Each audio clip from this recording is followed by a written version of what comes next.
Sungguh-sungguh Allah sangat ridho ketika seorang hamba itu makan makan ketika sesuap nasi dia muji Allah, ketika minum seteguk nasi dia muji Allah. Itu kalau orang diridhoni Allah itu wali betul. Itu untuk jadi wali itu gampang, kamu makan ridho, kamu nginjak buminya Allah ridho seneng, kamu hidup keseharian aman seneng.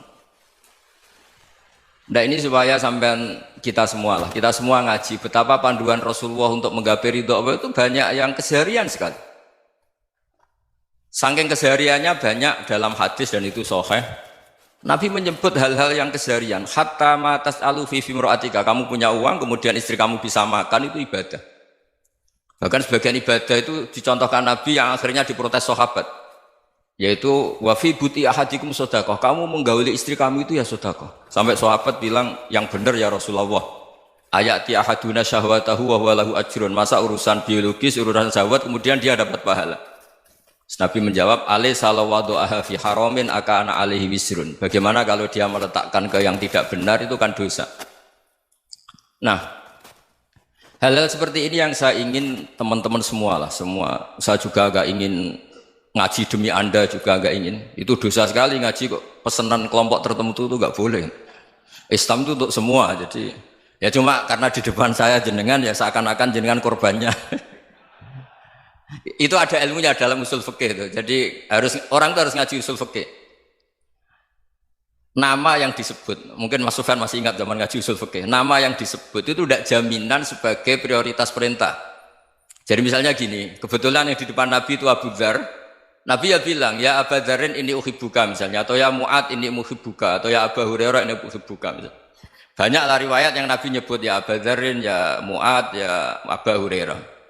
Kemudian misalnya Nabi meneruskan khitab, ini uhibbuka, saya mencintai kamu, fakul dubur sholatin, atau sebagian riwayat disebut fala tada'anna dubura kulli sholatin, Allahumma inni ala dzikrika wa syukrika wa husni ibadatik.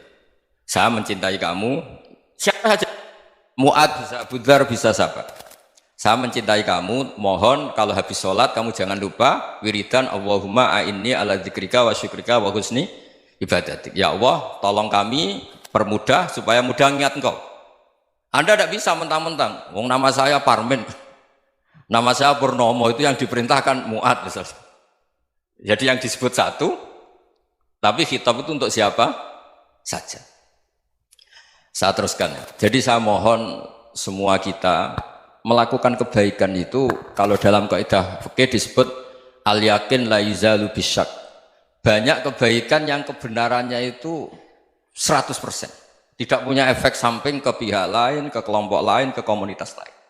Itu tadi misalnya Anda makan, dan itu murah sekali, hanya butuh satu piring. Setiap punyaan kamu muji Allah, setiap minum kamu muji Allah. Itu redaksinya Rasulullah SAW disebut, Allah sangat ridho ketika seorang hamba makan, kemudian dia memuji Allah. Atau minum, kemudian dia muji Allah. Logikanya gampang, negara seperti ini yang kamu harapkan bentuknya kayak apa, mertua, ipar, komunitas, tetangga, itu nyata terjadi itu kan belum pasti. Sementara yang mesti terjadi adalah kamu butuh makan, kalau tidak mati.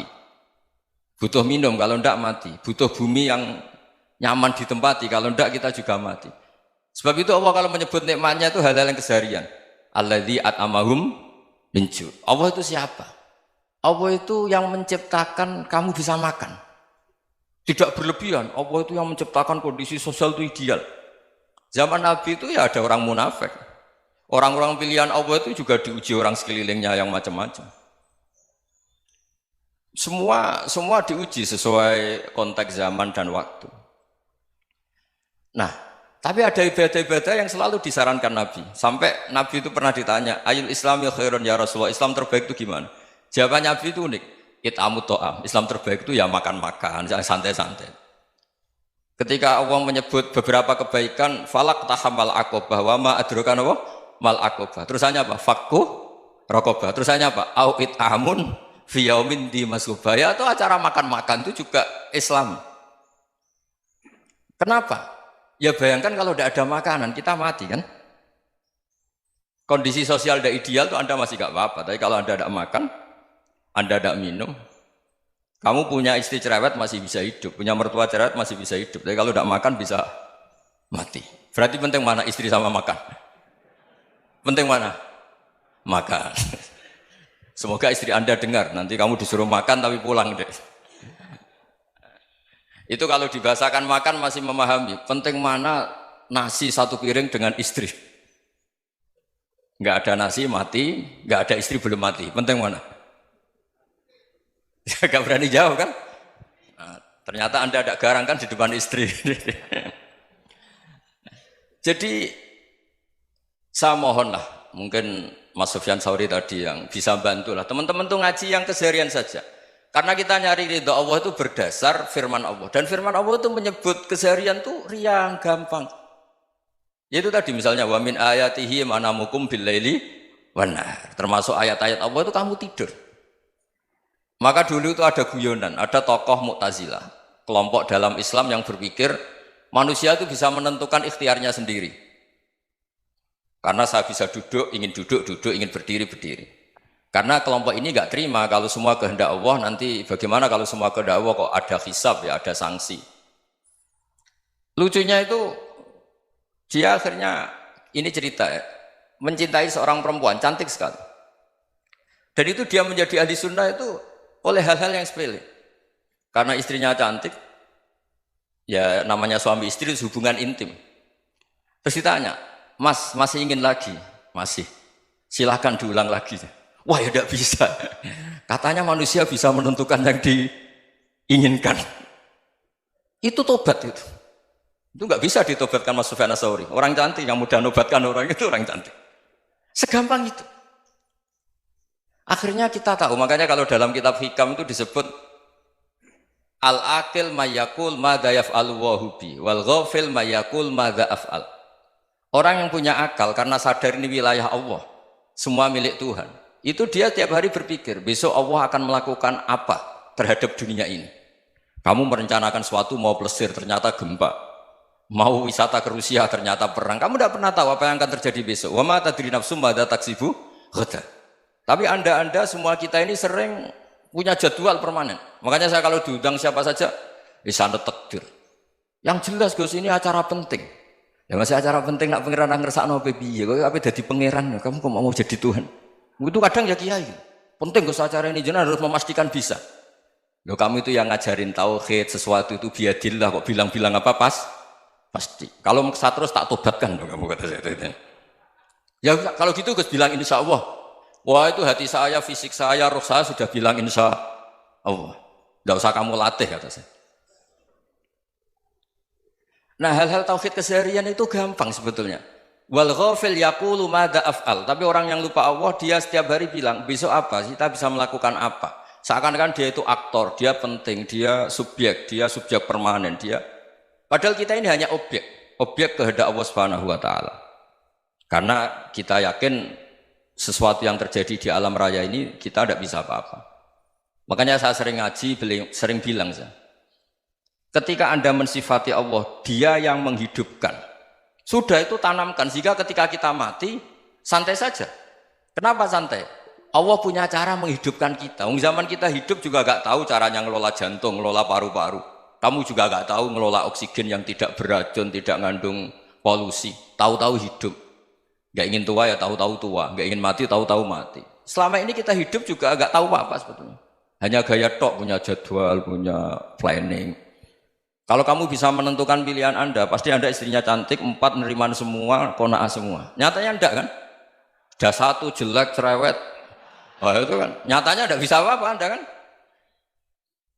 Dan kamu bawa mati lagi. Itu kan, istri Anda juga gitu, punya keinginan, punya suami yang ganteng, yang jabat, yang neriman, yang enggak poligami. Ya enggak kesampaian juga. Kalau kita ngitung tingkat kegagalan kita itu gagal terus. Ya kan? Nah, terus ingat Allah, madza yaf'alu wa bi. Orang yang punya akal selalu berpikir Allah itu menghendaki apa terhadap saya. Lalu sama-sama orang melihat orang yang serius, itu kata Anda itu pemikir berat, serius. Senang punya tokoh yang merengut karena kamu anggap serius. Tapi sebagian orang anggap orang yang serius itu wong merengut, wong masam, wong muka kok ditekuk. Jadi sama Itu hati, ya muqallibal qulub tsabbit qalbi ala dini. Karena kita nggak tahu cara berpikir kita tentang orang lain, tentang sekeliling kita. Misalnya kita orang baik yang jenis ngrumat fakir miskin. Ada orang bangun masjid mewah itu janggal. Apa artinya masjid mewah kalau banyak orang kelaparan? Tapi kalau yang jenis pendidikan apa artinya masjid mewah kalau tidak bisa ngaji? Nanti yang jenis infrastruktur apa artinya ini kalau semuanya punya sudut pandang yang berbeda-beda. Dan Islam mengapresiasi semua kebaikan. Tapi katakan semua kebaikan itu adalah kehendak Allah Subhanahu wa taala. Karena apapun baik Anda itu pakai fasilitas yang diberikan oleh Allah Subhanahu wa taala. Sehingga ini yang disebut kulillah sumadarhum fi khawdihim yal'abun. Ya kembali tadi ke tema-tema bahwa keseharian Anda ini sudah Islami. Saat Anda tidak bisa melakukan apa saja. Saya sering ada jenazah, biasanya kalau tetangga meninggal saya sering disuruh ngelepas. Saya bilang orang ini baik karena sering ngelamun di rumah, sering nganggur di rumah. Ditanya sama anaknya, kenapa Gus nganggur baik? Ya kalau dia nganggur artinya juga agak berbuat sesuatu yang maksiat kan? Ya kan? Orang nganggur di rumahnya ya tidak bunuh orang, tidak maling, tidak korupsi, ya namanya nganggur di rumah. Lah cuma istri cara pandang nganggur gak menghasilkan uang gitu.